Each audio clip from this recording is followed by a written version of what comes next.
Good morning. Welcome to the Marin Communications Forum. I am Michelle Fideli. I'm the Policy and Communications Manager at First 5 Marin Children and Families Commission, and very happy to have you here today.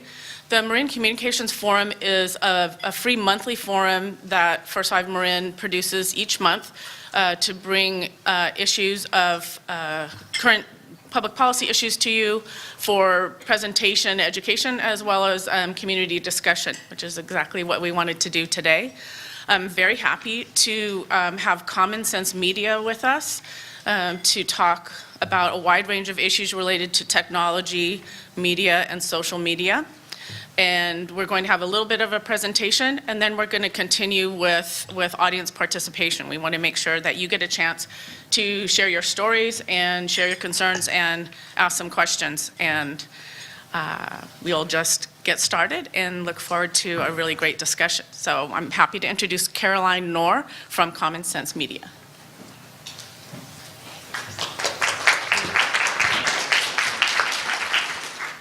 Hi everyone, I'm Caroline Noir from Common Sense Media. I'm the senior parenting editor, so what I do is I write advice for parents and caregivers raising their kids in the digital age. I really want to thank Michelle and First 5 for having Common Sense Media here. It's so great to meet everyone and have you involved in this conversation about raising kids in the digital age because it's so important. So thank you all for being here. In a few minutes, I'm going to introduce my colleague, Maria Alvarez, who is the Senior Director of our Latino program, which I'll demo a little bit on our website. And she's going to share some resources for those of you who work with the Spanish-speaking population. I'd like to share this story about when I realized that it was all over for me and my son. And that was when he was around 4 years old. And we were driving down to Santa Cruz with another family. We were going to caravan down there. And we went down to pick up the kid, meet the other family. We're going to all drive from there. And on the way to their house, Prairie Home Companion came on the radio. And my son was like, oh, Prairie Home Companion, we can listen to this all the way down to Santa Cruz. And I was like, that sounds awesome. And then when we got to the other family's house, they were like, hey, we've got a portable Xbox in our van. Do you want to ride with us? We can play Call of Duty. And so my son was like, goodbye, Prairie Home Companion, hello, Call of Duty. And I was like, okay, that's it. I mean, as soon as your kids get exposed to other kids and you don't have control over their media and technology anymore, and they're interested in what's around the corner, that's when you have to start going, okay, I need to figure this out. So Common Sense Media is designed to help parents and educators really we just believe that education is like the most important thing. We really believe that giving people the tools to understand what's out there will help people make the best decisions for their family. Because everybody is different, and we believe that parents know their kids best and are really the best qualified to make decisions about what media is okay for their kids to be exposed to, and also really how to enjoy media as a family. So it's something that's not divisive. That can be really challenging, but we try and work on those things that help you really mediate your family life in regards to media and technology. So, do people know about Common Sense Media? Yes? Good. Okay, so as you can see, we are a trusted guide for families, educators, and advocates who help kids thrive in the digital age. We have a couple of different platforms. So we do the reviews of media. That's what one of our I think that's an app review. Yeah, that's an app review. So we review every single thing that comes out for kids. We review movies, video games, apps, books, TV shows, YouTube channels.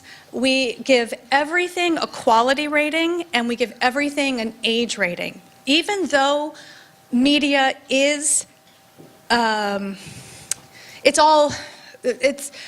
it's usually graded. So you'll go on TV and you can see that it says like, you know, TVMA or TV14. You go to the movies, you see the MPAA rating.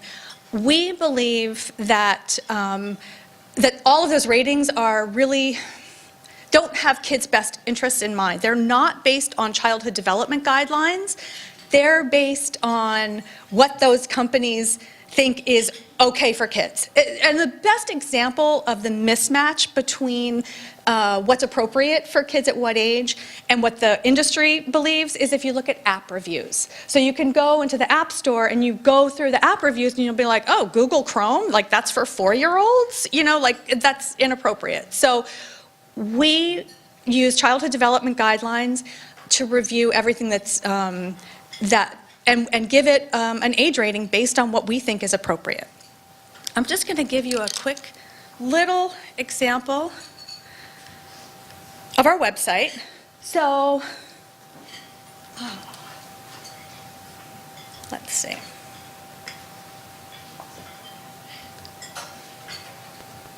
I don't know how to do that. Let's see if I can go. No. Let's see. Okay. Well, oh, it's not clicking over to that, so. Anyway, I'll just show this. So you can see the age rating. That is what we believe that this product is best for. If you go into the App Store and look up Brain Feed, it might say 4. I don't know what the age rating is, but we believe that 11 is the best age for this product. And we gave it 4 stars. And this is really just sort of the anatomy of a Common Sense Media review. One of the key things that we do is this what parents need to know.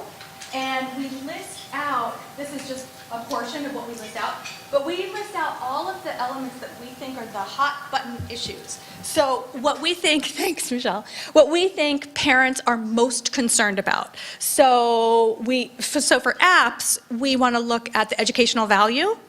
And we apply different metrics to that. We look at the ease of play, so is it going to be hard for the kid? We look at how much violence is in there. We give everything a rating on a scale of 1 to 5 bubbles. And we look at how much sex is in there. For things that have user-generated content, so for example, I was speaking with Omar, one of our parents here, about the game Roblox. Roblox is a game with user-generated content. Kids make games and upload them. So the content, as long as it doesn't violate the terms of service of that website, can be almost anything. So when your kids are exposed to content that other people have made, it's not from the company, then there's a high risk of exposure to potentially age-inappropriate content. We want parents to be aware of that. Doesn't mean your kid can't play, it's that you need to have a conversation with your kid about the types of things that they might be exposed to. And another element of our reviews is we always provide talking points. So we always, whatever media it is, we provide almost like a little script of questions that you can talk to your kid about. To find out how they're engaging with the product, whether it's a book or a movie or a video game or an app or a TV show. What did you like about it? What do you think about it? If it's even a movie like Black Panther, if you have an older kid who's seen that movie, you could say, well, what do you think about having almost an all-black cast? Have you ever seen a movie like that before? What were the female roles in that movie? So you can kind of get to a little bit more of a deeper level with your kids, because ultimately at Common Sense Media, we think that media literacy and having kids be critical consumers of media is what is going to allow them to make the best decisions for, what they should be watching and even how they conduct themselves online. So digital citizenship is another one of our advocacy platforms.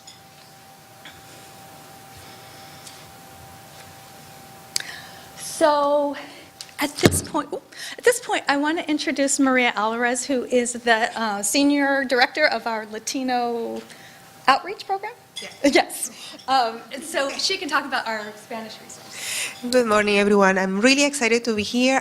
Thank you, Michelle, and First Five Marin for organizing this conversation. We're really thrilled to be in the community. I think it's great to be listening to the concerns that you guys have, and I'm sure that Carol is going to cover many, many topics. But before we get into the presentation, I wanted to come and just tell you briefly about Common Sense Latino. It's our Latino initiative within Common Sense Media, and it's not only Spanish language content, it's also culturally relevant content for Latino families. That means that we are creating content, videos, and blog posts every week for families who have English language learners at home, who are interested in raising bilingual kids. And we have also very inspiring topics about movies that are inspiring for Latino families. Most of the content that we create is in Spanish, but we also collaborate with Caroline and the editorial team in creating bilingual pieces throughout the year. Today, I wanted to take this opportunity because we are in the middle of a very exciting project. We are doing a research project with Spanish-speaking families who have kids 3 to 8. It's via text messages. So we are recruiting 500 Spanish-speaking families with kids 3 to 8. And I wanted to come and tell you about, because if you have families with kids in this age range in your schools or the agencies that you work with, it would be really helpful for me just to share this little card that I have here with all the information. It's pretty easy for the families to sign up. They just need to send a word to a phone number, and they will receive a pre-survey. 8 weeks, twice per week, they will receive 2 text messages and then a post-survey. And the reason why we decided to do this project is because we're trying out, this is a test, as I said, it's a research project, so we're hoping to get really great data. So later on, we would like to explore these text messages as a new distribution channel for Common Sense Media, especially for low-income families. So, so far we have almost 200 families enrolled. We have a deadline on March 31st. There are 3 main kind of content that the families are receiving. One is healthy media habits, how to set limits, how to be a good role model. The second piece has to do with choosing great content. How do you know when your kid is interested in a good app or not, or a TV program? And the third one has to do with using technology to learn, and that's for the kids that are 6 to 8 that are already in schools.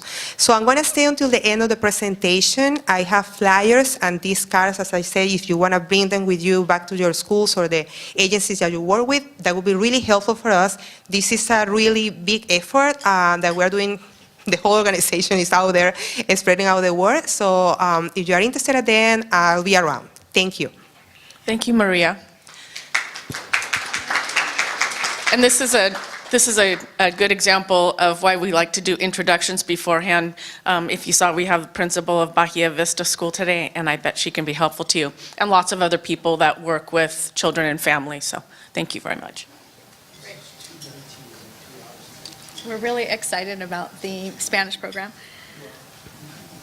So our most recent research that we've done at Common Sense Media is what we call the census, the 0 to 8 census. So this is measuring what kids under 8 years old are spending their screen time on. And as you can see from the breakdown here, kids on average between ages under 8 years old are spending about 2 hours a day on screens. We also did this study. We did this study in 2017, but we also did this study in 2013. And what was really interesting about this is that the amount of time that kids are spending on screens hasn't changed that much from 2013 to 2017.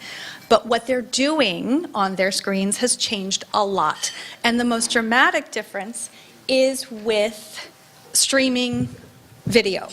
So kids are basically getting their devices and watching YouTube, Hulu, Netflix, stuff like that. Yes? Is that countrywide or Yes. countywide? That's across the United States. Thank you. Yeah. Does anyone have any other questions about this? Do you want questions now? What's that? Do you want questions? Sure, ask questions.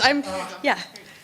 One of the issues is in some of these countries that we've been studying, Israel, UK, France especially, that no kid can buy or get on a video or have one of these cell phones until they're 12 years of age. And here I see all the statistics, 0 to 8, under 2, 2 to 4, 5 to 8, because of some kind of impact on the brain. Right. Where do we get off giving our kids this kind of freedom when these other countries, do they know something we don't know? I guess my question is. Good question. Does someone else want to answer that question? So this screen just reiterates, since 2013, the amount of time young kids are spending on mobile devices has tripled. This just sort of breaks it down a little bit more from we did the study in 2011 as well. What I also think is really interesting, this speaks to your point, is that we've heard a lot about the digital divide, that kids who are from lower income families don't have the same kind of access to high technology as, as more privileged kids. It turns out that that's not actually true. Almost every kid in the United States has access to a mobile device. However, not every kid in the United States has access to high-speed internet. So we do see some of the digital divide is persisting in the fact that not all homes are equipped with internet access. So it's great that kids can get online, mainly for educational purposes and communication. However, a lot of kids who are from poorer families have to do their homework at the library or at McDonald's late at night, whereas their more affluent peers are able to do their work in the comfort of their own homes. I thought it was really interesting that kids who are learning to walk and talk are walking around with mobile devices. They can play an app or watch a video anytime they want to.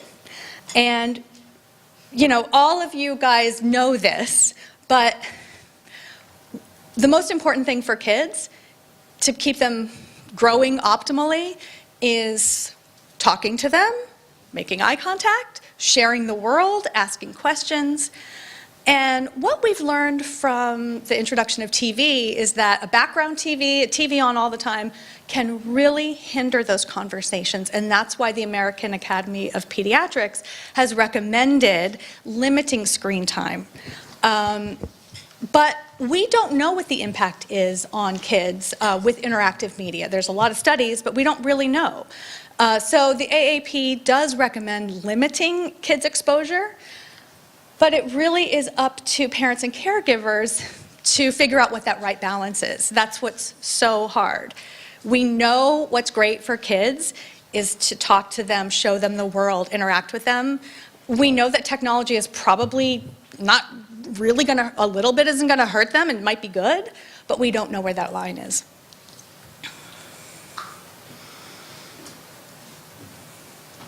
We talked about that.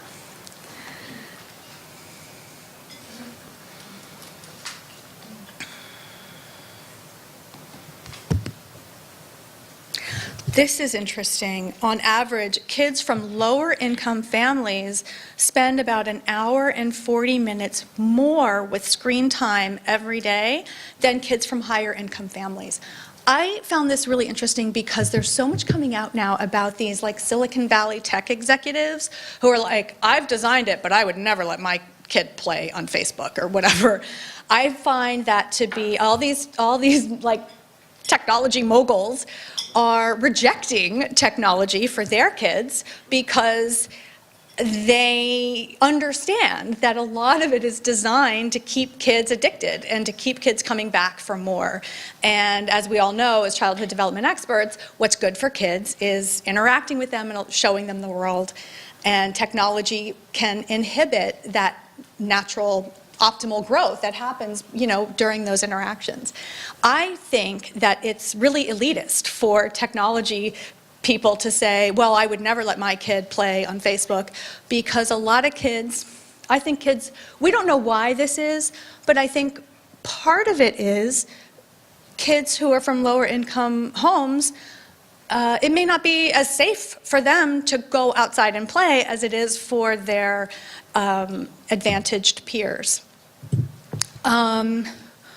Also, I think that people from lower income homes may find more of a tech benefit and say, I really want to make sure that my kid can compete, and so I want them to be exposed to technology so they know what they're doing and can use these programs.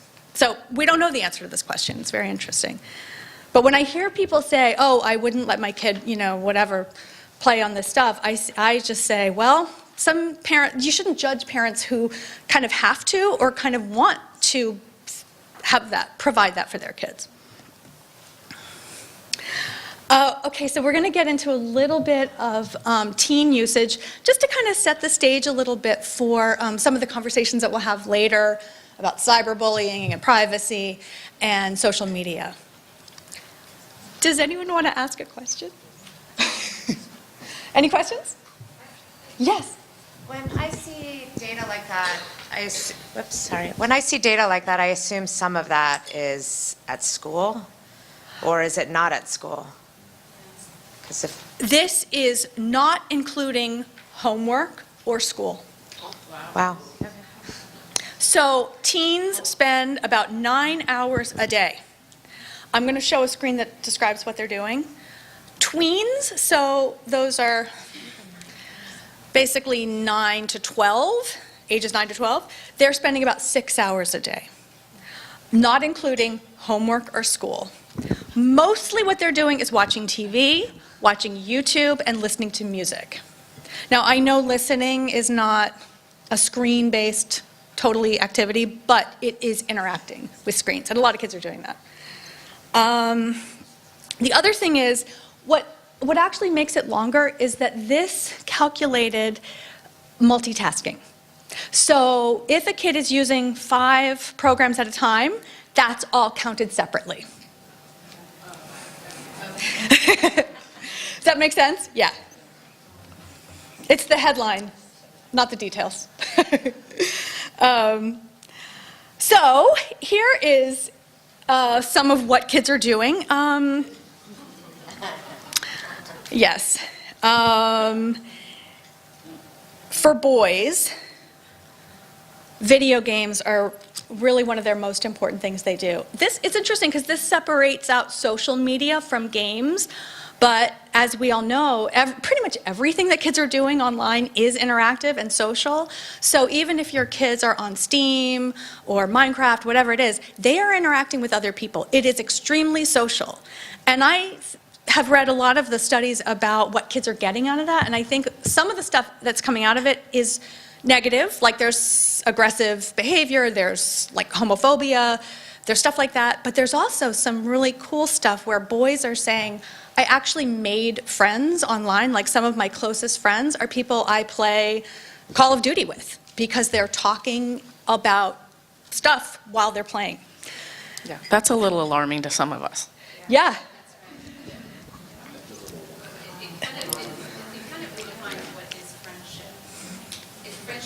You just communicate. So the question is really what is friendship? And it sounds like we're redefining what friendship is. A friendship that I know is a person you can count on, that you can be loyal to, that you can interact with and be social with. Or is a friend a person you can communicate on a website that you never face, and you really don't even know who that person is. So I think that's really the defining line. Yeah, it's very interesting. We're hearing kids say that they have strengthened existing friendships with kids they know, and that they've made new friends online playing video games that I know lots of people who have met people from playing Minecraft. Even I know a couple of people who've met, these are kids who are a little bit more socially marginalized, and they've really developed strong relationships online because they aren't really getting it from the real world. I think one of the things that is important for people to understand is that kids actually do want to make real friends. They're very peer-oriented.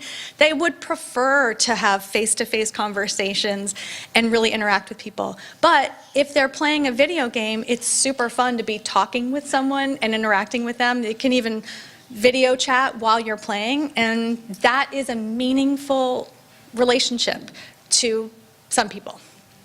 Just as a Yeah. just as a precursor to this discussion that we'll have, when Caroline and I were preparing for today, we were sharing about the Minecraft issue, and Caroline has a teenage boy and I have a teenage girl, and so lots of other issues there. But one of my friends has a younger son who has some social issues, and he's a big Minecraft fan, and he's very good friends with someone in Manteca that he's played Minecraft with for years, and I see him in his house with his headset on and talking and interacting.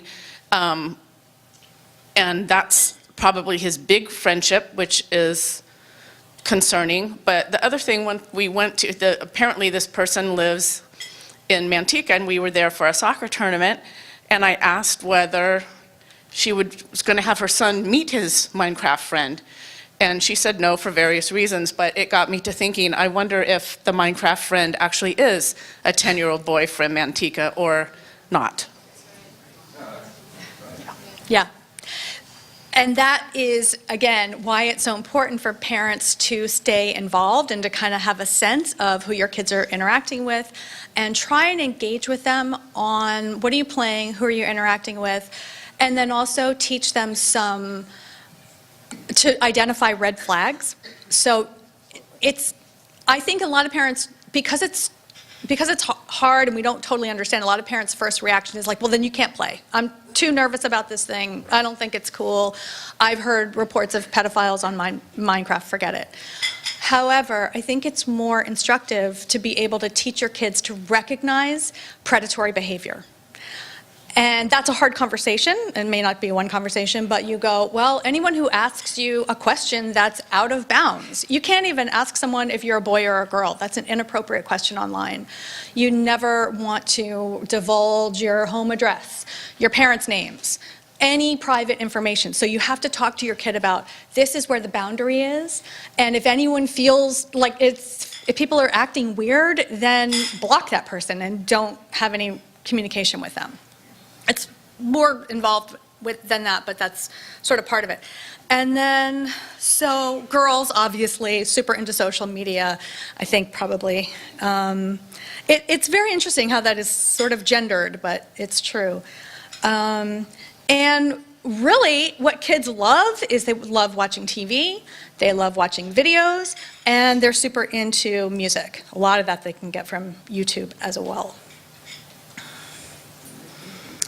I want to talk a little bit about just what is going on with kids in a childhood development, from a childhood development standpoint as they grow from smaller kids into tweens. You know, obviously their friends are the most important thing, and a lot of the social media obviously hooks into that childhood development stage of, I want peer validation, I want to know that I want to know what my friends think about me. I really want to be in communication with my friends all the time.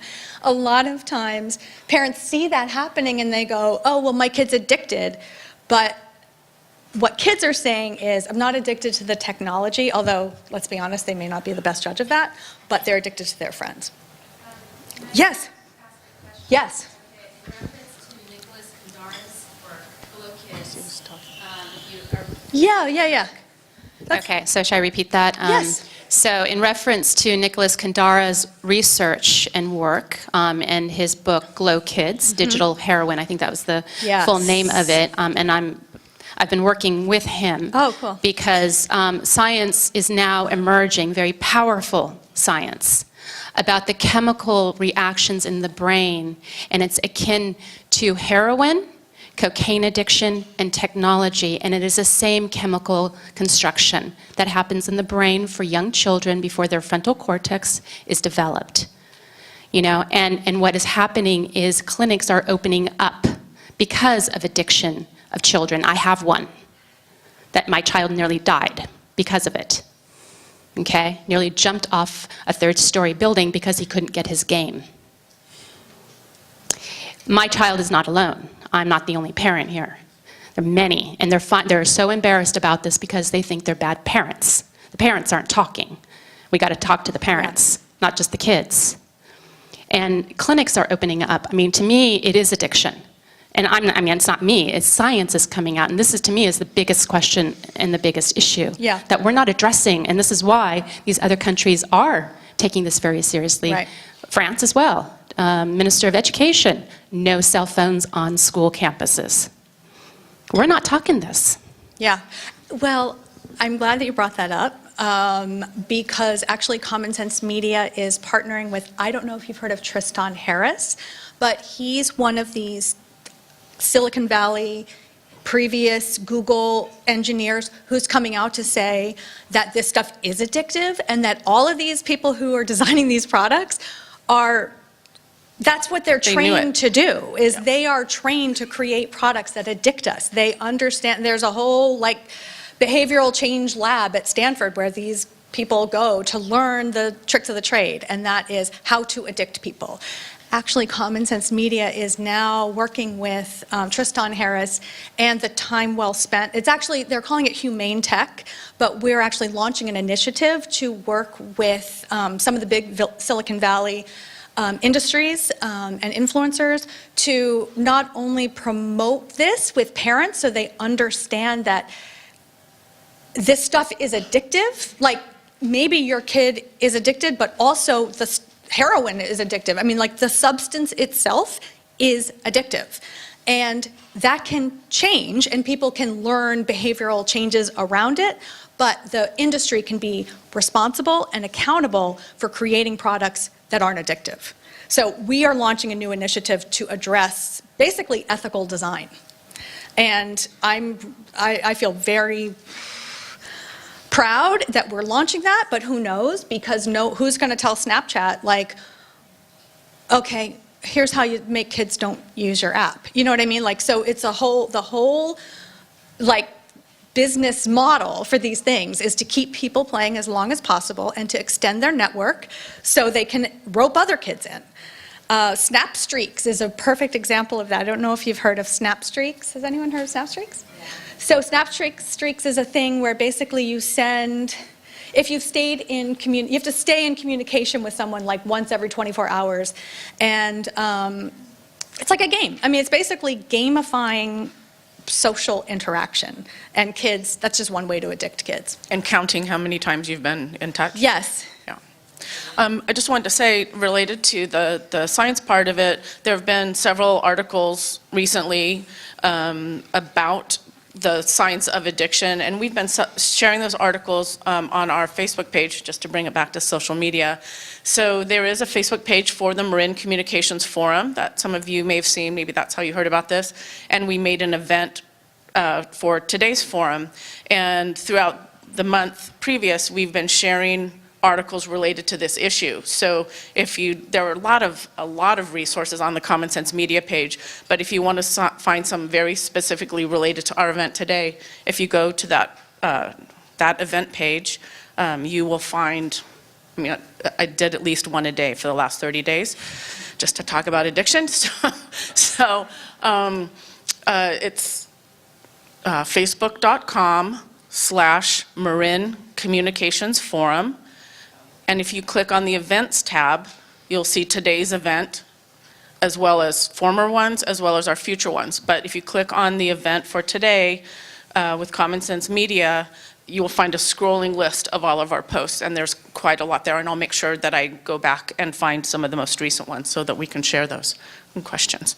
Yeah, we also did a study about addiction, and that's on our website too. Yes? Did you have a question? I was wondering if there's been any study on, so my 13-year-old will be 14 in April, and we do not have any social media, but he feels sidelined and left out, and but we feel strongly that we don't want to go down that route. So have there been any studies on the social impact of those kids that don't have it? Yes, We do that's worry a about great that. question. Yeah, actually, this whole issue of FOMO, and so fear of missing out. So there have been some small studies about that, but you're in the minority, so there's not really a lot out about that. I mean, I would just say that good for you.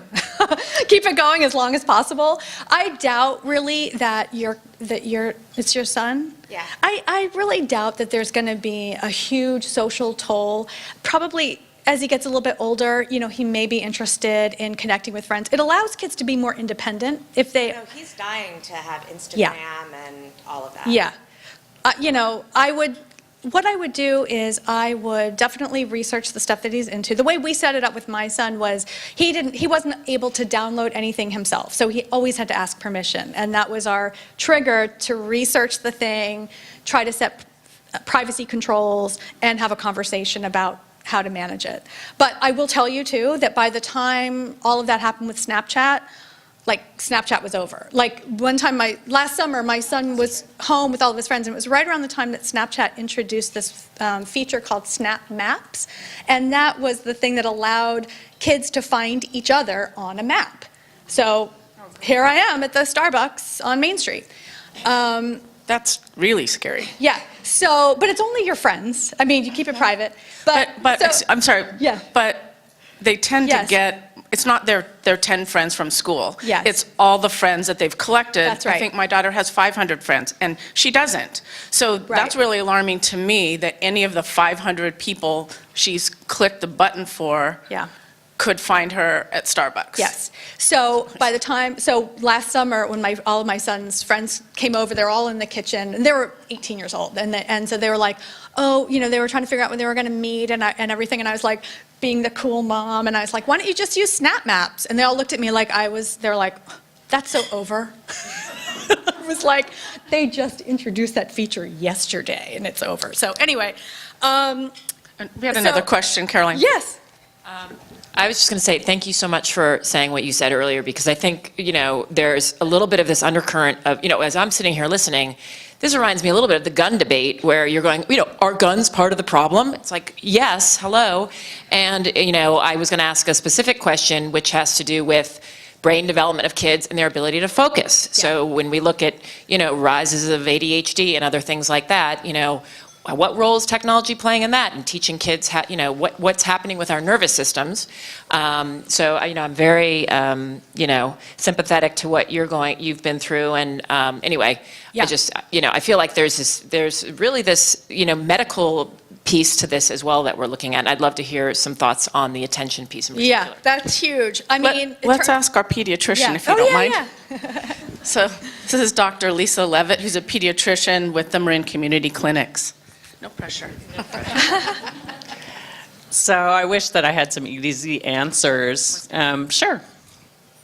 So I wish that I did have some easy answers. I think that the science is behind, and it's taking a while to catch up. I mean, I would be very interested in talking to the principals at our various schools as far as what their experience has been, with kids and focus in school.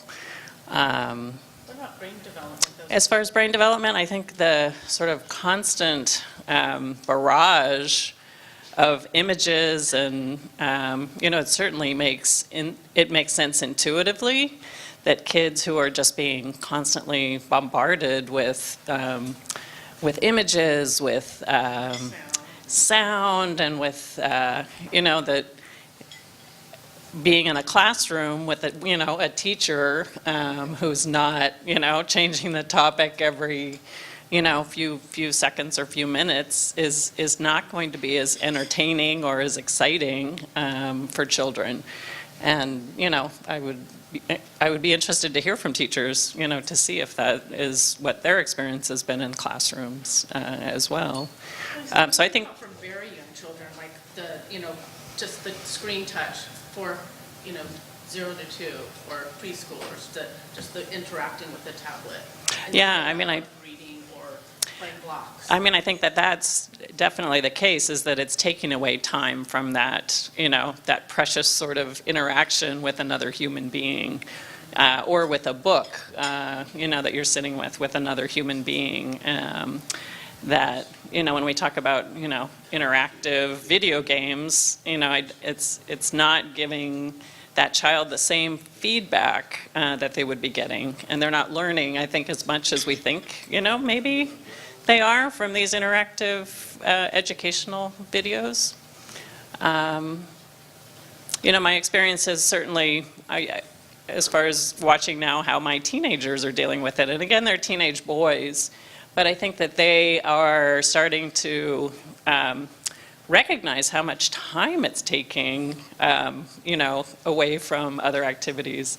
And a lot of them have volunteered, at least my kids, and intermittently have taken themselves off, you know, Facebook or off of Instagram, just to give them some freedom from that. But then I think they also feel like they are missing out a little bit. So I think it's kind of what do we place in, what do we help them replace it with is sort of what I'm looking for. It's like we can, you know, complain about technology. I think technology is here to stay. You know, I don't think that it's going to go away, you know, as much as we would like it to. But I think it has a lot to do with educating our kids.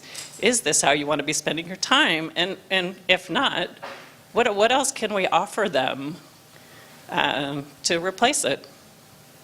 Thank you. Do you want to do another question? I or- want to talk a little bit about the apps on here. I don't know if everyone is familiar with these, but some that I think are really important for people to understand. Musical.ly is super popular. That is a program that allows you to it's like a karaoke program. You can lip sync to songs, any popular song, and send a video of yourself either to a friend or upload it onto the internet. And what we're seeing is a lot of young kids, like tweens, doing lip syncing to really explicit songs and uploading them to YouTube. It's really, really alarming. So my question is, like, did the parents know they're doing that? They're filming themselves in their bedrooms. It's pretty creepy. And Caroline, I don't know Yeah. if you're going to come back to that, but I think that is something that we Yeah. should say one time, like, do you know the range of things that kids either Yeah. are doing or what they have access to? Yeah, let's talk about that. So these are some of the most popular programs up here. Tinder. Do people know what Tinder is?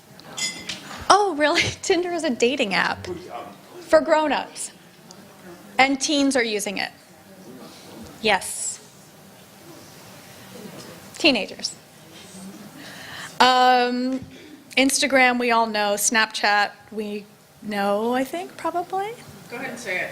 Not everyone does. Okay, so Snapchat launched by being the program that allows you to send disappearing messages, and then everyone found out, like, they actually don't disappear. You can basically take a picture and then edit it with all kinds of crazy editing stuff, and then you know, put it on your story, so that's part of your profile page, or send it out. But it was launched, and a lot of people were calling it like the Sexting App, because it seemed to encourage people to send pictures of things that they thought would disappear. But you can also screenshot the images that come across, so then it lives forever. So the message there is things don't actually disappear. If you take a picture of it, it could live forever. Live streaming is something that I think is really, I don't know if people know about live streaming, but live streaming is basically, you can do this on your phone. You just basically launch whatever app it is. Oops. And You can take a video of yourself yeah, take a video doing of anything. Yeah, take a video of yourself doing whatever you want, and it's going out live over the internet, like you are, like live TV, or going out over the internet. And kids are doing a lot of that. They like to do like outrageous stunts. That's pretty popular. And yeah, it's going out live. Emojis. I don't know if everyone knows what emojis are, but they're the little graphics. Those are really popular. Kids love those. They actually like doing emojis more than they like typing out a text, because you can just express yourself with one picture. Group video chatting, that's pretty popular as well. So that's just having a lot of people on one video chat. LiveMe is the live streaming version of Musical.ly. So that's where you can do songs and you can broadcast yourself live. So you're broadcasting yourself to people who are following you. But you can also make it public, but you can also keep it pretty private and only have people who are following you see it. So if your kids are going to be using it, then we recommend that they really use strict privacy controls. Yes. Well, when you just said the word privacy controls, Yes. it reminded me of a session I went to on executive functioning a few years ago, and a lot of this is then pushed back to the parents. It's like, hey, well, your kids can't do this in school, you do it. Or, you know, our children have been given laptops at their school. They are getting distracted in class and pulling up videos, and I was told by the school, hey, guess what? You need to figure out what we should take off, okay? So the more times, you know, when I hear like, oh, I need to learn all these things to then monitor for them kids, it's like, well, you know, I also have to make meals and all this other stuff that, you know, so I feel very overwhelmed as a parent that ultimately it all comes back to me, and you know, it's so, I don't know if you were looking into that or how you help parents deal with it. My way of dealing it is just not to, just say we're not doing any of this because I can't monitor it.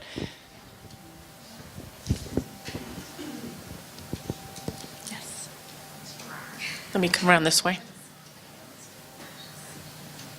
Excuse me. My grandson is, well, I have two, 11 and 8, and the 11-year-old is on there doing, I don't know what. And then when I go to turn it on, it says, so-and-so is following you. And so, I mean, all these people, and I don't even know what I got myself into, and I don't know how to get out.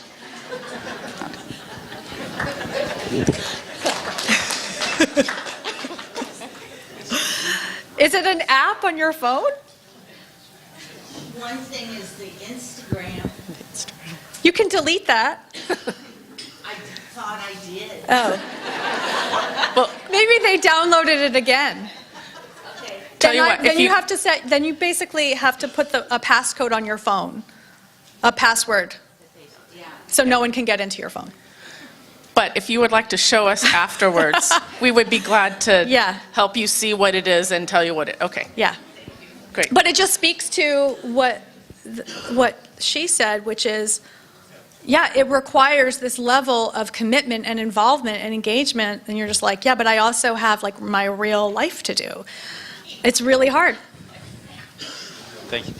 Yeah, just following up on that, it's like, for me with my son, so I just kind of downloaded this app that he asked for, and then it's like super important to him now, and it's just this feeling of like, now it's too late. If I remove it from his iPad, he'll hate me like the rest of his life, you know, and he'll be depressed, and so it's like talking with you before is, so it's like, okay, it's here, it's on his iPad.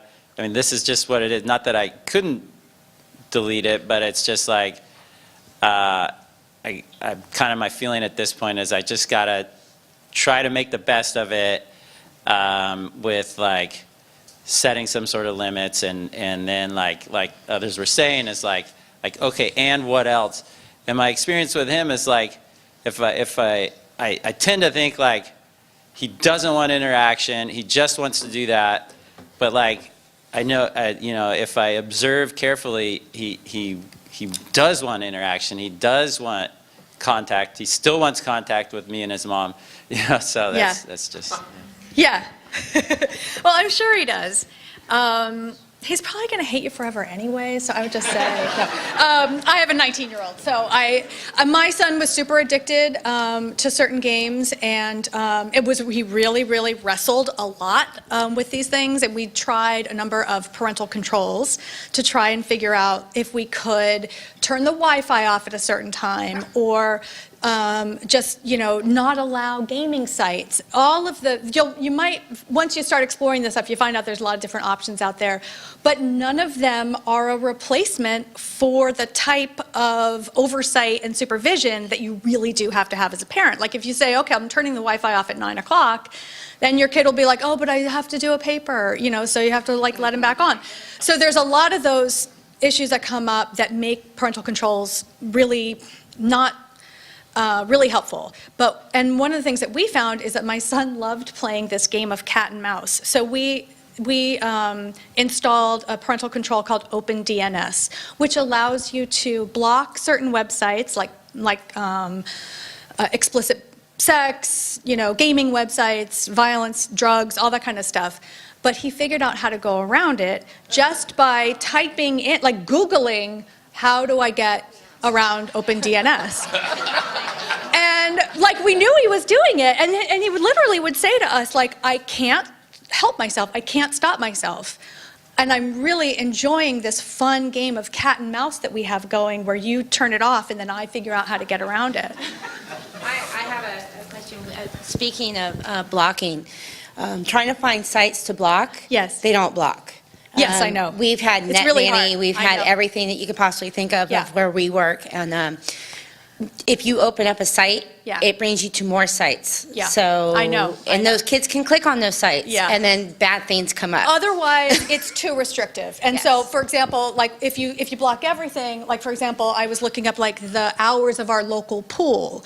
And because we had parental controls on, I couldn't get in to see the pool schedule because it was like, it had like women's changing room or something. So, so they really don't. So to your But you could have point- asked your son how to get around that block.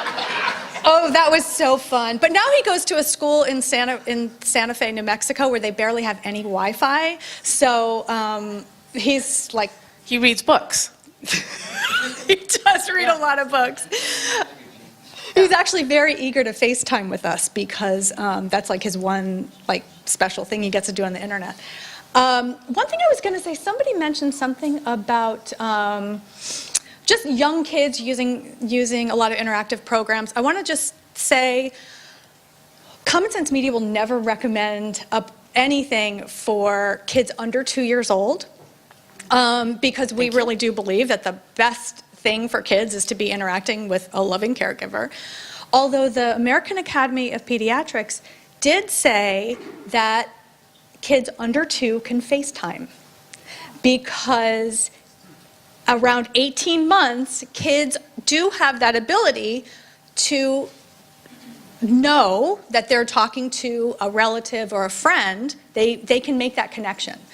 And this is why I want to bring up that, I mean, some parents, if you have a parent who travels all the time or is stationed overseas or whatever, FaceTime is a great way to stay in contact. And like kids are getting something out of it. So it's always just this balance of trying to go, well, I think that's okay. I don't want it to open up the floodgates. And so now they're like FaceTiming all the time. And so yes, it does come back to you have to have some level of oversight and control over it. Did we have another question? Does the industry have any responsibility on oversight? The ones that are making the money from Facebook? Yeah. Instagrams and live streaming, someone's making lots of money. Yes. So the oversight, and I go back to what the pediatrician said, if it's addicting, somebody has a responsibility when the bullying and the issues come up of harm for these underage Yeah. kids. There's no regulation. It's all basically a self-regulating industry. But part of that, I think, is changing. We believe that industry should be responsible and accountable and promote ethical design. I mean, why can't Roblox put out an app that says, stop after 30 minutes? And, I mean, that would solve a big chunk of your problems, right? But companies won't do that. Hi. So just so that, someone who's on the other end of the, Linda Jackson, I'm a grandma. So, and I've got a 5-month-old and a 31-year-old grandchild and daughter, so not that much of a spread. But I just want to say, your parents, you're in charge. I remember to the mortification of some of you here, we didn't get dial-up for a lot, we had dial-up all through high school, to the mortification of the kids. We had the only computer was in the living room, so good luck doing fun stuff on that. So you are the one in charge, and what we did as parents, this is not original, we copied it from someone else. If they complained, you say, we are the only ones doing this? That is fabulous. Own that. That is something that is unique to your family. That's something unique to what you're bringing your kids. And, now that they're grown up, they can tell me. You know, that's okay. I'm glad you did that. So I just want to encourage you as parents to be proud of it. So the other thing I wanted to ask about, and for the pediatrician, you might have some thoughts on this. We've all been to the restaurant where the 5-year-old is sitting there patiently while mom spends the whole friggin' meal on her phone. Or we've been to the park. My daughter's a nanny. She goes to the park. She's the only one playing with the kid because all the other parents and nannies are on their phones. So it's looking in the mirror and doing that first step in AA and saying, I have a problem as a parent, and I am being the role model for my teenager. And so it's a question for the PD. I'm going to give this to you so you can talk about what can we do. I mean, I'm addicted. I looked at my phone.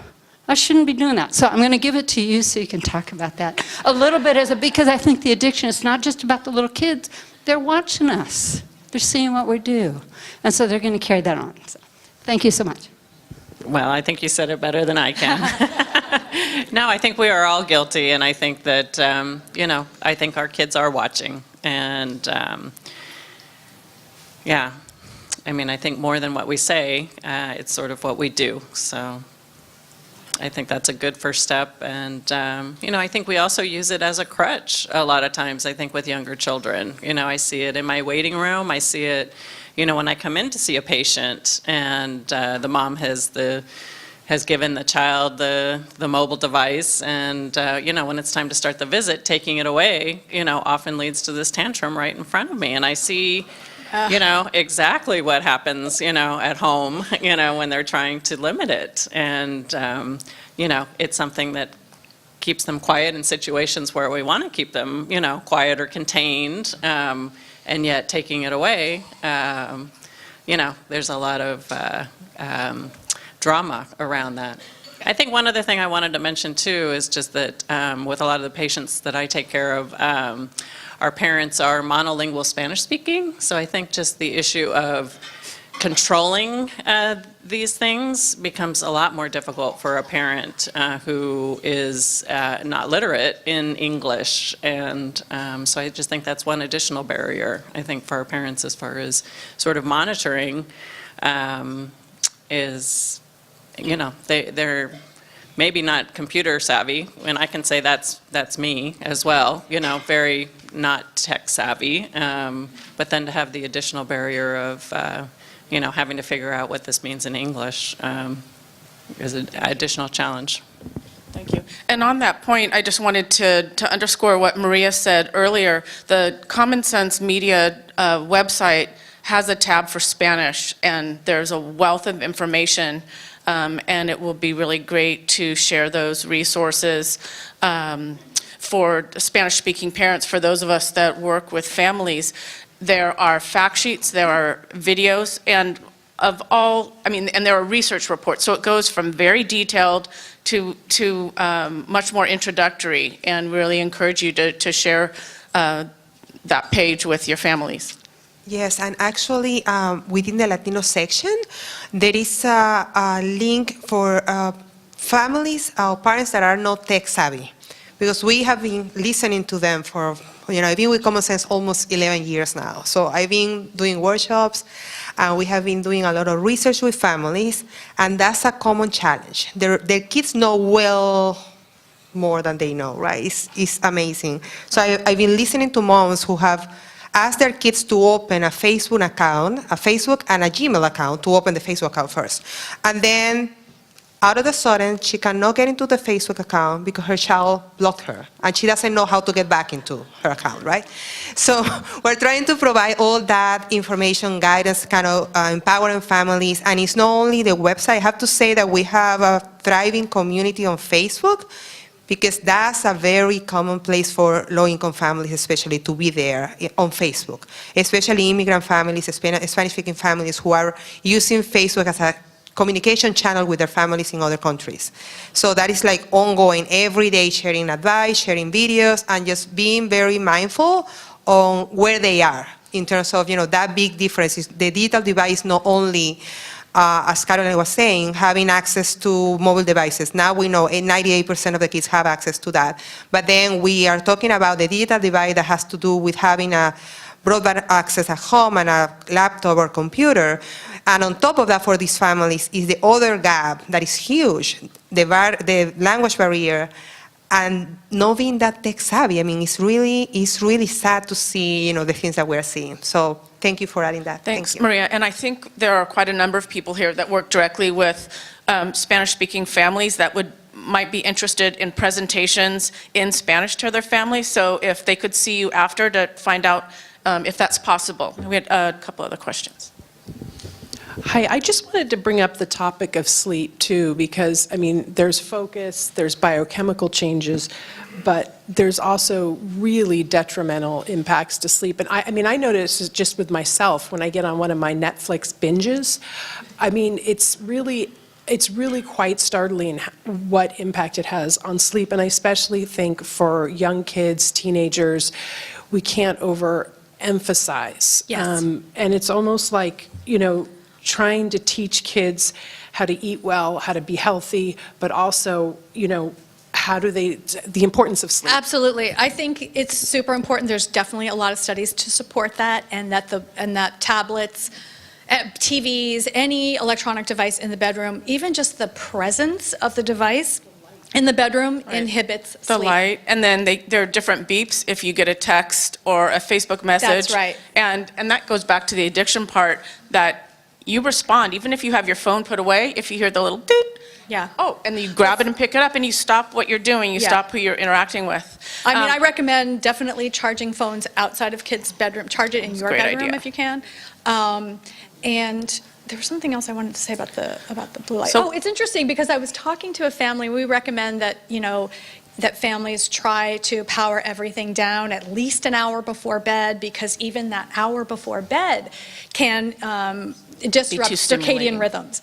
And then I talked to a family, and the mom said, there's a special little bedtime app that she uses as her son's treat for getting ready for bed, getting his pajamas on, getting his teeth brushed, all of that stuff. So that's his way of wrapping down the night. And I was like, well, as long as that seems like pretty contained, and it's like, okay, that's your trigger to go to bed. Like, after this, you go to bed. I think families have to kind of figure it out for themselves. I mean, Too bad it's not read a story together. Yeah, I mean, that's what the doctors say, is to keep everything out. But on the other hand, if it's something that seems to be working, if you like reading on a Kindle or whatever, then it's important to have that bonding time. That bonding time is also really crucial for development. You are bonding over the shared media experience. So that, as long as is something that's productive and constructive and loving, I think it's okay. On the sleep part, I just wanted to share, I told my daughter I would probably tattletale on her. We have a couple, and it goes, even when you think you're a good parent, even when you think you set rules, there are ways around them. And even good kids do sneaky things. Yes. A couple weeks ago, we were all asleep in the house, or so I thought, and it was 12:30, and all of a sudden we hear a burst of noise from the other room, and didn't know till later it was laughter, but something loud just woke us up, and yelled out, "What's wrong?" And my husband ran in there to see if my daughter was okay, and she was on her phone, which she uses she's 15. She uses it for her alarm clock, which we've allowed. And this is like it being in the room. And it was off, she got in trouble, took the phone away, and the next morning then asked her, it is not okay that you were, whatever we thought, texting with I wasn't. Okay, it's not okay that you were, whatever you were, and it was, she was on, I guess just on YouTube watching a video and laughing at it. That's not okay. Right. That's part of what we're talking about, yeah. Right, so. I once heard my son talking in the other room, and I was like, who is he talking to? And then I found out he was actually talking on the phone. It's like, oh, that's weird. That's new. I Right. wanted to talk about these really you had said, I think it was you who said, I can't keep track of all of this stuff. I'm not going to be able to learn every single app and program that my kid wants to download. I wanted to talk about some of the things that some of the questions you can ask if your kids do want to do these things, and some of the things you can find out about the program without having to like delve into, the terms of service and all that kind of stuff. So these are some of the red flags, things that you would definitely want to pay attention to. So age-inappropriate content, anything that's user-generated, especially, like Facebook is user-generated content. So that has the potential to be age-inappropriate, obviously. So ask your kid, well, who's uploading the content on these things? Is it just regular people, or is it the company? Something from the company, YouTube is just the classic example of a company that keeps getting in trouble because all of YouTube's content is user-generated content. And people keep putting stuff up that gets through YouTube's filters as a way of trolling Google. So, and trolling people, meaning that they want to basically say, ha, we made you see this inappropriate video. And that keeps happening. That's all user-generated. Do you want to share the birthday party story? The visitor to your home? I don't want Not to name names. Is that too public because it will come back? Do you want me to tell? I'll tell it that it happened to me. It's so inappropriate. Well, my son it was like his 11, this is what you said about I don't want you to tattletale on his friend. Good kids can do bad things. And I actually really don't think that it's like the technology that makes kids go bad. I think sometimes you have a kid who's attention seeking and they're using the technology to act out.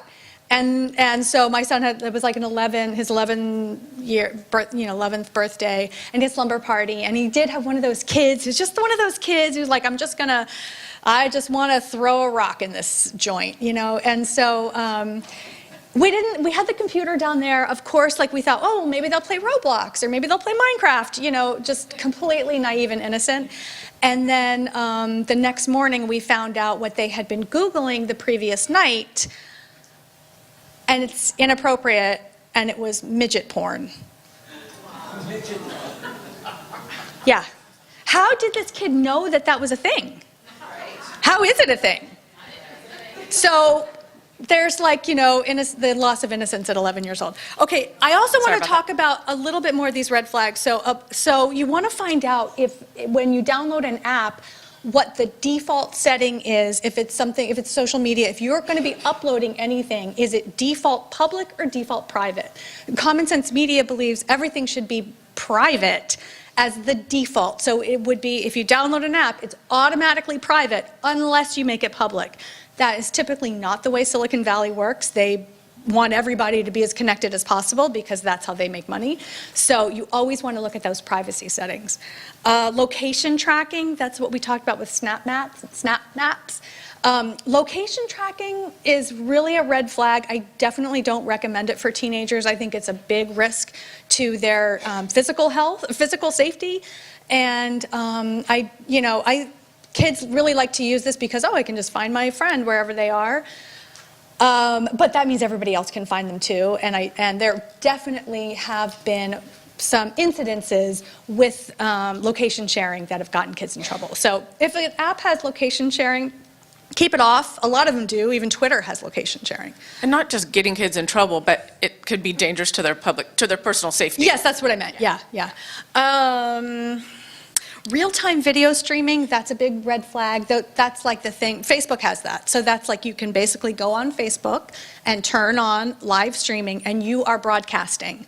And we're seeing a lot of kids really broadcasting and filming themselves in very intimate settings with also a lot of personal effects around them. So again, that's something that is really risky. I think that some kids who are getting in trouble online with stuff like that are risk-seeking. They are looking for adventure, and of course you want to channel that sense of risk-taking and adventure in positive ways. I think it's super risky for kids to be doing that. Ads and in-app purchases is really important. Almost every single app, any free app, is going to have advertising in it, and it's going to be highly targeted to basically targeted to the user, so anything that you've done online, they know, and they're targeting ads to you. And in-app purchases is a big one. You want to be able to, you can turn that off on your phone, you can turn off the ability to purchase anything in an app.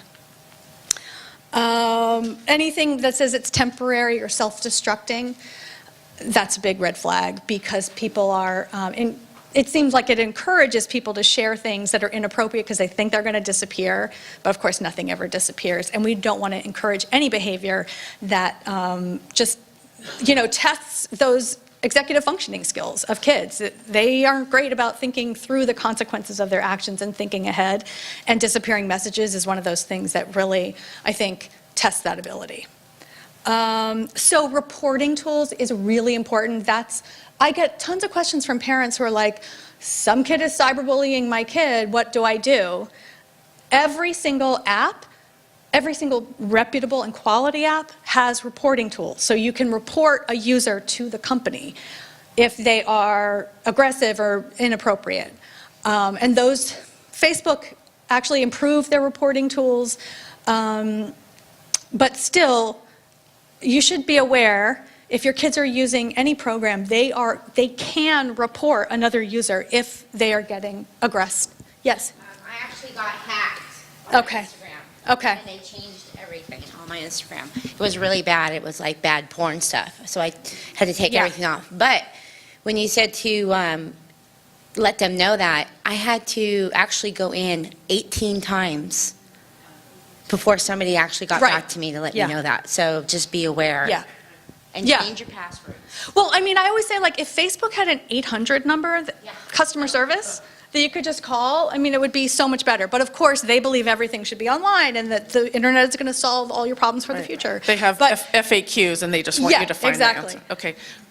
And then We'll just finish, and then we'll two go more around. things. We have anonymity. So there are a lot of apps out there that allow users to be anonymous. You just use, a username, and people don't know who you are. But that really can encourage misbehavior, because you think nobody's going to discover, who you are, and so kids can misuse that feature. And it's really important, I think, for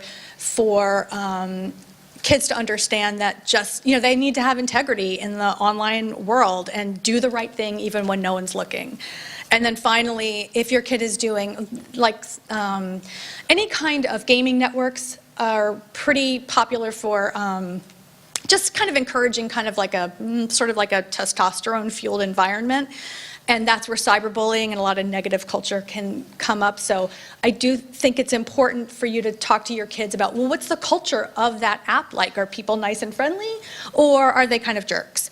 Minecraft has a good reputation for having a community that's usually pretty positive and supportive, although, bad actors can sneak in, but you want to get a sense of the type of people your kid is interacting with, and definitely steer them towards environments that are healthy, supportive, and constructive. Yeah, I think the issue about reporting and the issue about cyberbullying, I think we want to talk about a little bit, but definitely that, which is also why you need to be watching what your kids are doing, but for the times when you allow them that they're solo, to encourage them to get help from you when you need it. We hear these really, terrible media stories. There was a girl recently in Florida who committed suicide, and other kids had been cyberbullying her. And you talked about girls using a lot of Instagram, right? So there's a lot that's photo-based, and the things that maybe when we were all in school, when kids used to do mean things and pass notes about you or draw something on your locker, it was, as temporary as it could be until the teacher found the note or the janitor scrubbed the locker. It's not so personal, so permanent, and just shared with everyone that it could be devastating. And whether someone, told a true thing about you or made up something, showed a terrible photo of you, when you know that not just a note got passed around, but everyone in this room saw it. In fact, everyone in the whole school. And in fact, it's online, so it's and I can't get it off the internet. It's obviously that devastating to a kid.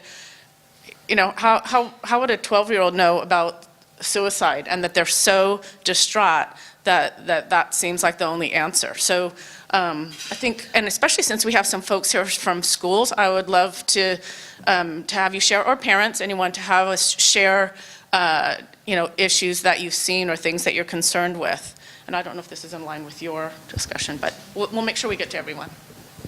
So first of all, I want to say thank you. I have used Common Sense Media as a resource for a couple of years now. So when there have been conversations about movies or apps, whatever it is, it's okay, let's check it out. So my kids are mom's going to They check love it it. out. My 14-year-old does not have any social media. Maybe we can introduce each other. I took my kids to see Screenagers, and I have a 12-year-old and a 14-year-old. And after that, it was when my son said, I don't want anything to do with it. My daughter, here are the 3 reasons why I need social media, Mom, right? Just like the young gal in Screenagers. But it was insight to the difference between the girls and the boys and the use of social media. And working at a high school, what I want to say is, I know we're all here. This is a great resource, and we all are here for our own reasons. And I think that what we as a society have a big thing ahead of us, lots of different issues to address. Social and emotional issues are definitely on the rise. The anxiety level has definitely increased over the last couple of years amongst the teenagers that I work with. And the depression, all of these things that are playing role in the choices that students are making, right? So I think it is educating ourselves, it's educating our kids, it's having conversations, but there are so many things that we have to do and different avenues. And yes, we are role models. Everything we're hearing each other say, we know that. But I think it's a matter of empowering and really looking into what it is that we're doing as a society. These other countries are doing it much better than what we are. And we have to own that, what we're doing right and what we're doing wrong and what we need to do differently. But I do appreciate the resource that is available through Common Sense Media.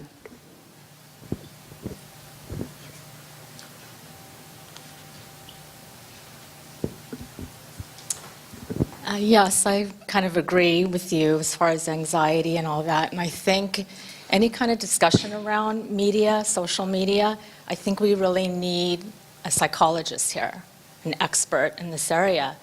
Because in my daughter's high school, we have 4 psychologists that rotate through the school. We have a wellness center that has from 100 to 150 kids a day that go through there.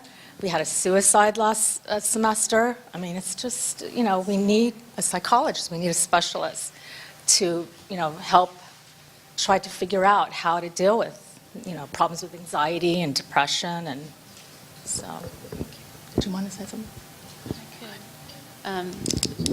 What's interesting to me is that we don't question the technology in the schools. There was never any research done to show how technology is really a learning source for our kids. We do know that it is a $50 billion business. And, I can share just really quickly my own anecdote with my daughter, who I homeschooled for 4 years, 7 hours of academics a week. No media, nature education, art, beautiful, rich, passionate work. My daughter was jazzed about learning. She moved into a public school, middle school, scored in the top percentile. I'm not saying I'm a great teacher, I'm not saying she's a great student. She scored in the top percentile, and that was a big wake-up call for me, not only about schools, but about technology. Within a month, she was depressed because Google Docs, she was all on technology, which she had never been on before, and I saw a major shift in her at that stage. She gets straight A's today, but I see that her spirit's gone from learning, and she hates school, and that was the most depressing thing for me ever. My son, first grade, the school was excited about telling us parents that they each get their own iPad. I went to volunteer in that classroom that day because I did not agree with it, and the principal did not like me. Because I was asking too many questions. I was saying, why do you need this? It's a lot of money. Schools are already, spending so much money. We're spending a lot of money on schools. Why does a first grader need his own iPad? And she said, this way we can mark their progress and get money from the state. That's not learning. Think of all the things that they're missing out on in human interaction. And we're paying for this. After my son went through this whole ordeal for the last 4 years, I have spent hell. I mean, my story is probably one of the top worst stories you'd ever want to hear. 20 police reports, a near suicide of my son, and more and more. My son's an intense, beautiful child, but The boy video game culture has taken over. And it's not a parent issue, it is a community issue. And it's a schooling issue. He moved up north to his dad's house, because that's also included a divorce, and sat in his classroom. It's Lake County, so economy is more depressed. Major technology in the classrooms. They're guinea pigs. They're not asking questions. The teacher proudly told me they're learning how to make video games in their classroom. You have no idea. That's why I'm here today, and why a lot of the work I'm doing today is I'm a parent who's talking about this, who's gone through hell. You know, I'm not embarrassed about it because other parents are emerging just like me.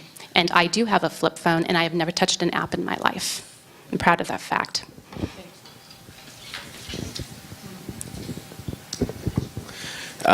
First of all, I wanted to give you a big shout out for presenting all this information. I think is really important. And also I want to put a shout out too for the school representatives that are in here, because I think that this information needs to get to schools. I really do think that, agreeing with you, that there are some schools that are letting kids use technology, but not really looking at the implications of that.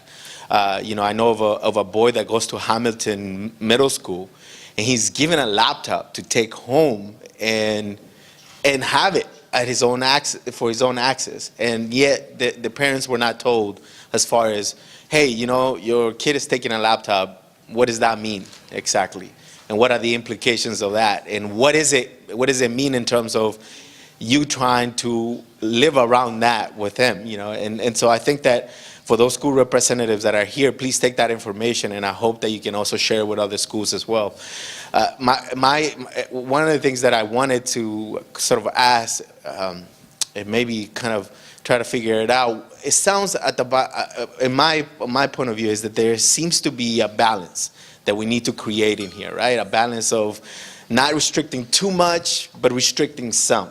Because on one end, you have to figure out what are the kids are doing out there with technology.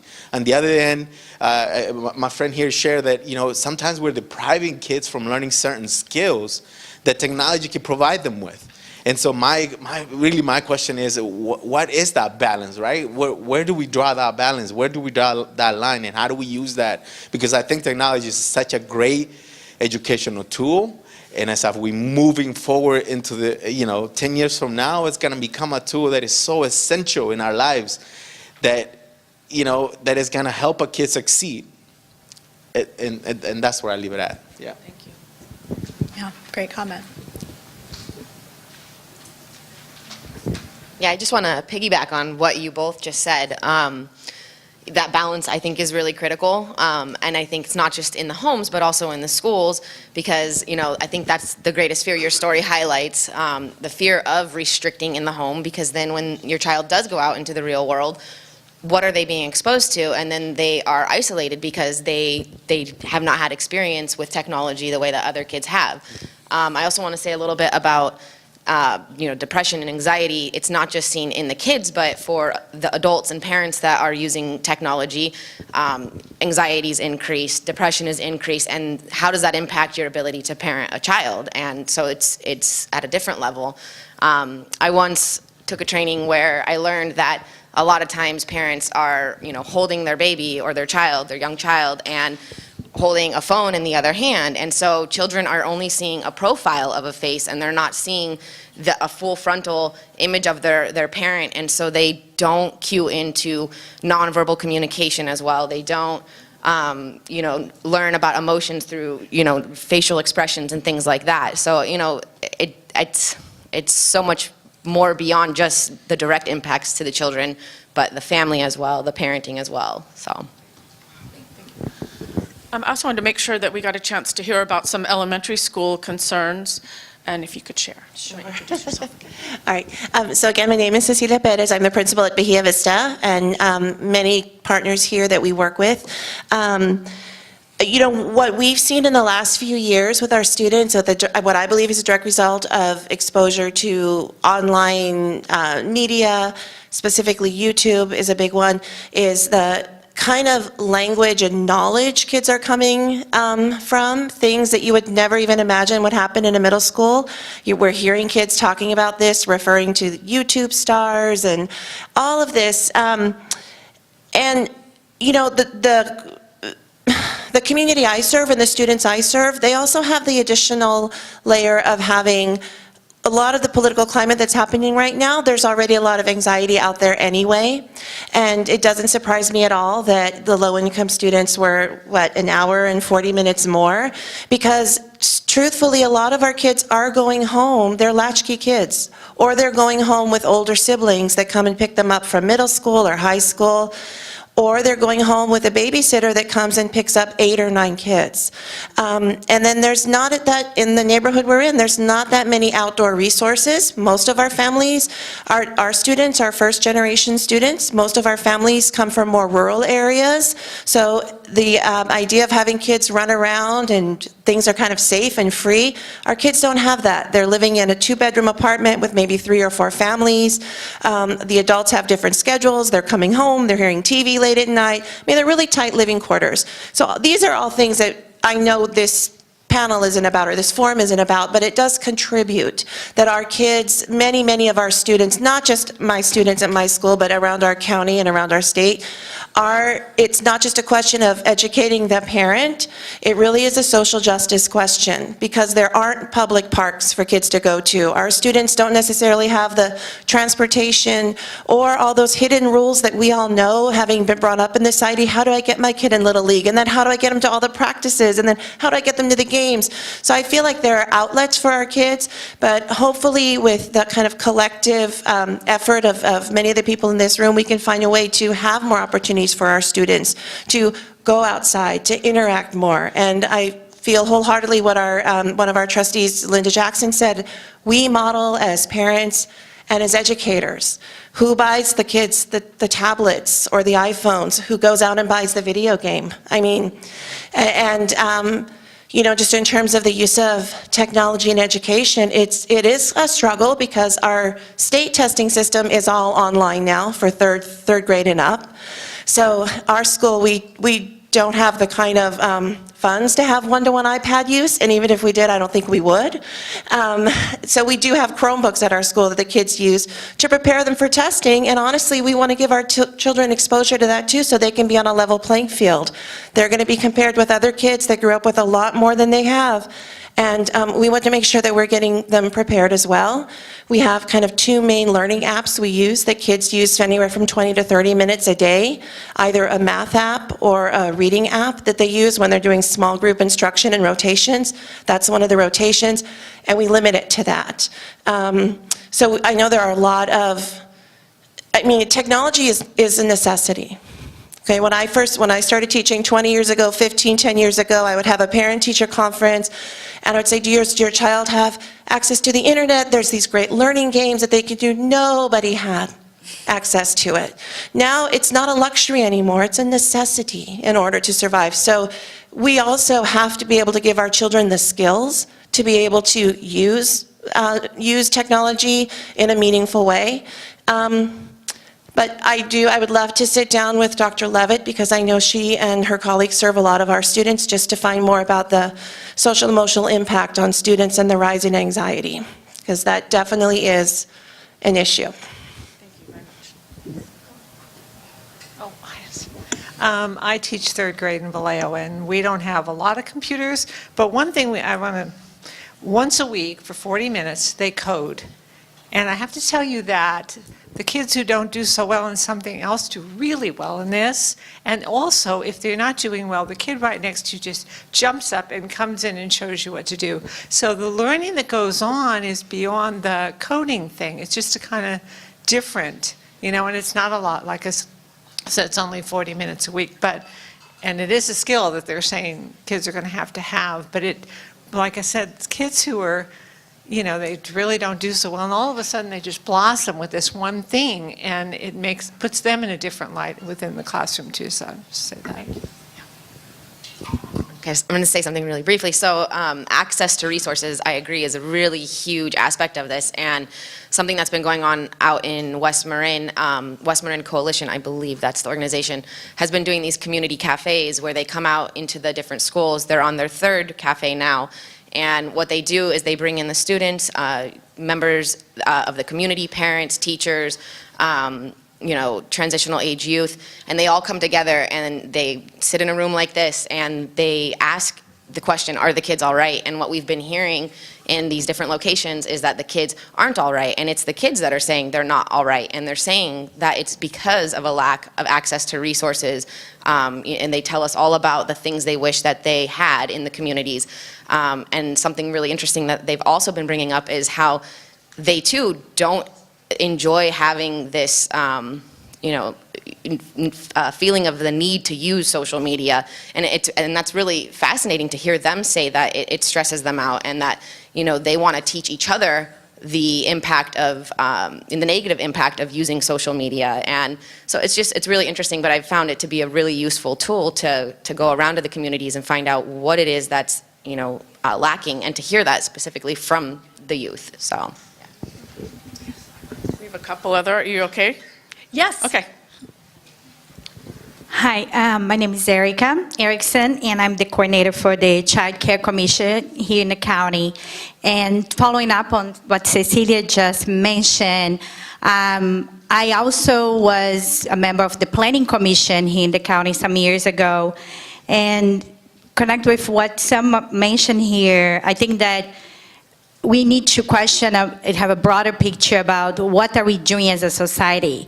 Are we missing out in human interactions because our urban planning is not being conducted in a way that's favorable to families and children. It's favorable to cars and other things. So we need to pay attention to that and participate in discussions about urban planning when there are projects in our neighborhoods, for us to be there, to ask for playgrounds, to ask for open space and more communal projects. I can see from moving from a condo, for example, in the last few years to a single family home, how my daughter missed out in the interactions with other kids. And then how technology is really putting us inside of our house, but it's also a culture thing that we don't have common space anymore. We don't have safe space for us to interact. And that affects ourselves too, like for us to be the model. So I think that we need to think also in a broader context, not only trying to control what's coming to us, but also be proactive to create these community spaces, and more the merrier. So. Thanks, Erica. Go ahead. I think I'll just end with this. This is our key advice for people who are really struggling with these issues. Role modeling was mentioned. I mean, kids are really experts when it comes to sniffing out when parents are being hypocritical. So model the behavior you want to see. If you feel like you're setting good standards but don't like what your kid is doing, then I think take a more active role in monitoring their media use. It, I think, helps to set device-free zones and times, limits, not lectures, communicate, don't corner. And since we want to teach our kids to make positive choices when they are on their own, it's time to start stepping back a little bit and mediating rather than jumping in every time there's an issue. I think kids are getting a lot more savvy, but it does take a lot of communicating to find out where they're at. One thing I do think might be helpful is we have these family media agreements. The American Academy of Pediatrics also has these. And what you can do is talk with your kids about the role that media and technology plays in their life and how much time they want to be spending on their devices versus the other things that they want to be doing. So these little worksheets can be helpful if you're really trying to figure out a way to integrate media and technology into your family life, but keep it controlled. So you can find these on the website, and we have them for all ages too. That's our device-free dinner.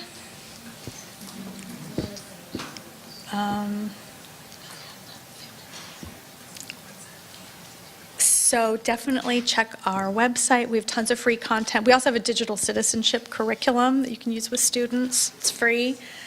And I think we have a couple more questions. Okay. If you don't mind, a couple more questions and comments. I have an observation and a question. The observation is that I think one of the problems that we face with making complaints to app people and others is that there are lawyers involved, and what happens is if they set up a program where you can call in and make complaints, then what happens is if somebody misses, that's the lawsuit. And I think they're afraid of that. I mean, I think they would just not want to get involved in it. They don't have to worry about it.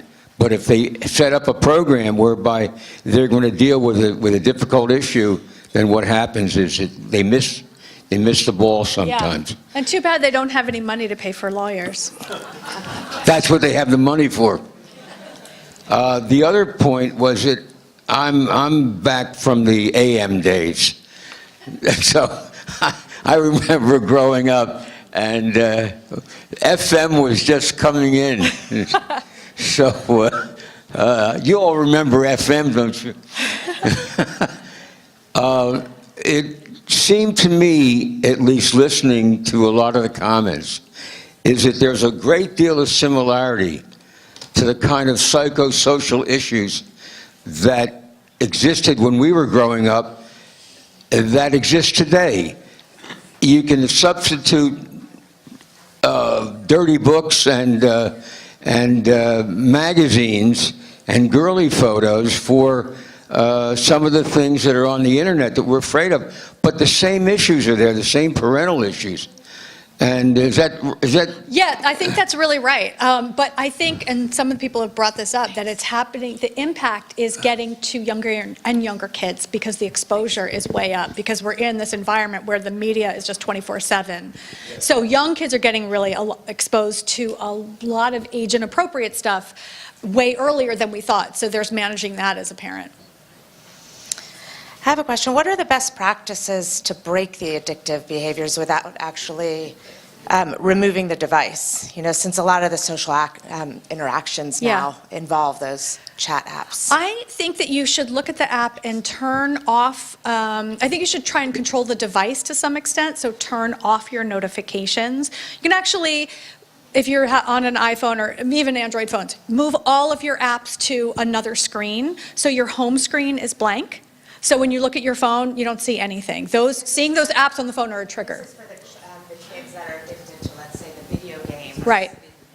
What are the best practices for dealing with that without actually just taking the device away? Well, I tried to help train my kid to use a timer, and he would use a timer, but every time the timer ran out, he would restart it again for another half an hour.